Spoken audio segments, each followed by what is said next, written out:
D-Days are here again. The skies above are clear again. Oh, yes, folks.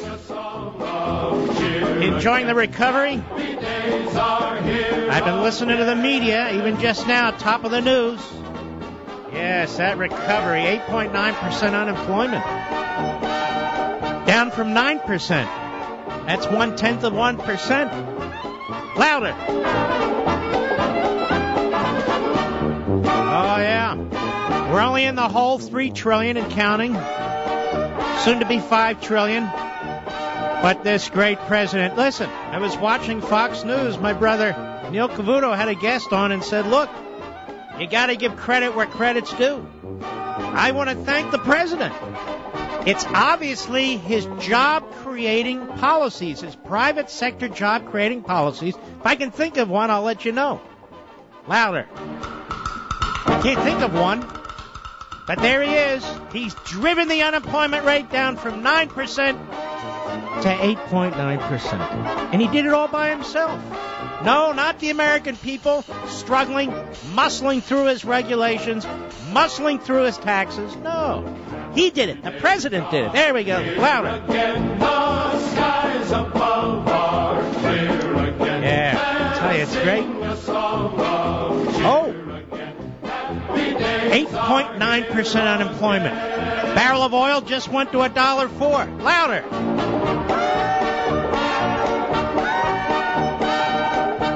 Oh, yeah, you know, everything's turning around. Beautiful out there. All right, kill it. Thank you. Now, ladies and gentlemen, I'm going to read something to you from James Pethokoukis. Oil's $1.04 a gallon, yeah, oil. So in any event, he writes in Reuters. How he gets away with this in Reuters, I'll never know.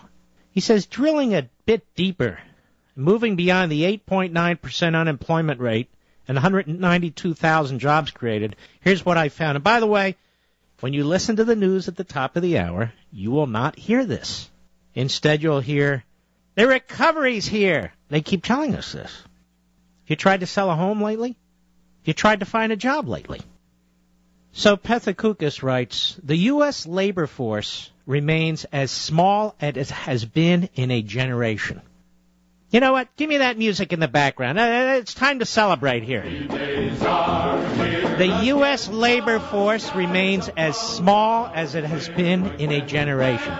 Yes, what an accomplishment. More than 5 million Americans have disappeared from the job rolls. Yes, maybe 10 million in a year. That's what we need.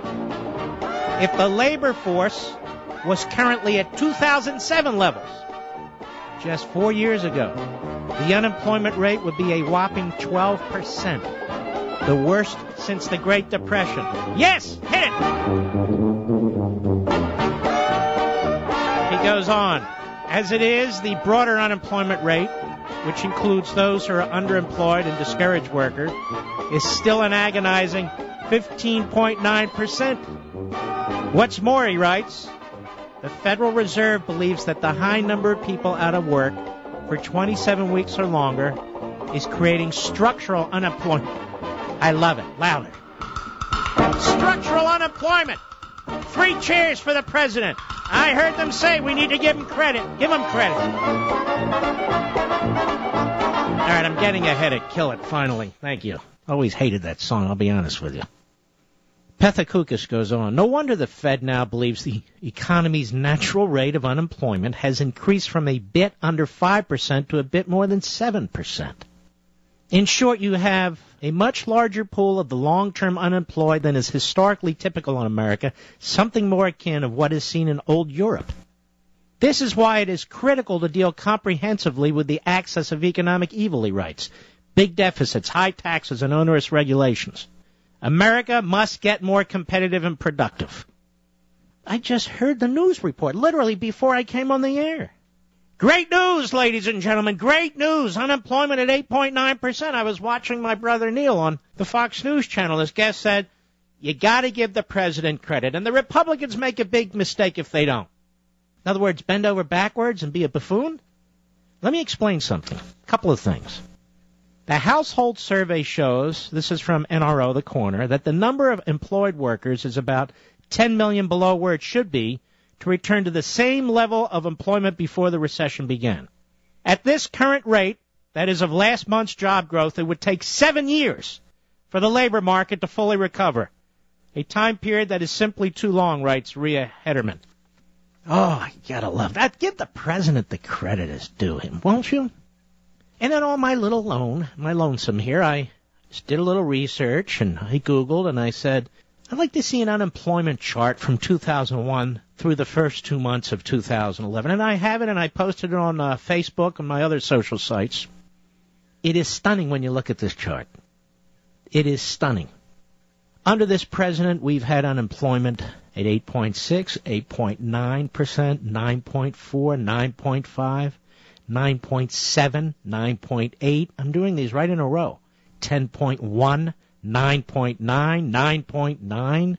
These are each month. 9.7, 9.7, 9.7. I feel like I'm a Russian judge at a gym meet in the Olympics scoring one of my own citizens. 9.5, 9.5, 10.1. Oh, over the 10. 9.9 unemployment, 9.9%. Then last month it was 9.0, and this month it's 8.9. And man, you would have thought that we had it down to the Bush average of about 4.8. So what's going on here? What's going on is they're dumbing us down. They're dumbing this whole thing down. Wait till it gets to 8.5% unemployment. Oh, my God! Then it's really time to go nuts. Excuse me? 8.5, 8.9, 9.1. What the hell's going on here? What are we cheering for? That it didn't jump back up to 10%? Is that how we normally view things? No. Look at the propaganda going on today. Spoon-fed by the liberal media from the White House. It went down 0.1%. With all the spending, all the massive government. He said it would go down below 8%. It's 8.9%. We have a systemic problem, and it's systemic because we have a systemic problem with our government and a systemic problem with liberals who hate profit, who hate wealth creation, who hate the private sector. This president's record on unemployment and jobs creation is a disaster. What are we celebrating? This is statistically meaningless. Meaningless. And then they'll come back next month. Oh, let's readjust. Oh, wait a minute. Let's move the decimal over here and fix it. Excuse us, we meant 9%. And the lib media are rooting and holding on to anything they can for this guy. They are desperate to have you believe that massive deficit spending, massive regulations, massive big government, hiring more bureaucrats is the way to go. They believe in this. They push this. This is why so many of them, when they leave their professions, quote unquote, they're spokesmen for this Democrat, that one, and another one, or this one, or, you know. Let me give you an example. I'm going to pluck one here. 2007. Calendar year 2007. Here was the unemployment rate for that year, starting in January. 4.6%. 4.5%, 4.4, 4.5, 4.4, 4.6, like a Russian scoring an American at some swim meet at the Olympics. 4.7, 4.6, 4. And it jumped to 5% in December 07. I'm going to pick another one? Nah, I'm not going to. We link to it, and we'll put it on marklevinshow.com. So, which works, ladies and gentlemen? Socialism or capitalism? We're cheering 8.9%. The liberal media are pushing 8.9% as some great event, which I said already is statistically questionable. 9 to 8.9. They'll be back next month and they'll adjust it. And then, how do you square the number, putting aside all the rest of it, with Gallup, which does its own statistical analysis? It's a private firm. And yesterday it said unemployment, it's 10.3% in February, and underemployment surged to 19.9% from 18.9%. They have it going in the other direction. The bottom line is this. There's so many people who've dropped out of the system who are now going on the welfare rolls, now getting food stamps, now going on other forms of charity with family and churches and so forth. We're not counting them anymore. It's like radio hosts at 2 in the morning. They get these huge ratings. My God, he's got an 18 share. That's because there's 12 people in the audience. And so they're attracted not to music, not to news, but they want to hear talk. It is what it is. I'm not putting it down. It just is what it is. Don't allow them to dumb you down. This is America. We don't cheer for 8.9% or 9% or 9.7 or 8.5%. That's unacceptable. We don't cheer for socialist policies that bankrupt this country and make it harder and harder and harder for people to find work. That spreads not wealth but despair. We have our own senses, our eyesight. We hear. You hear what's going on in your neighborhood. You see what's going on in your neighborhood. There's nothing to celebrate. The economy is flat on its back. We have a government that refuses to unleash it. This is the most irresponsible president and the most irresponsible Democrat Party in my lifetime. And the media, they're a complete joke. They don't look into these figures. Just like yesterday, they didn't actually read the judge's decision in Pensacola, Florida. That would be Judge Vincent. They just took 2-3 sentences and ran with it. You can't get real news from the media anymore.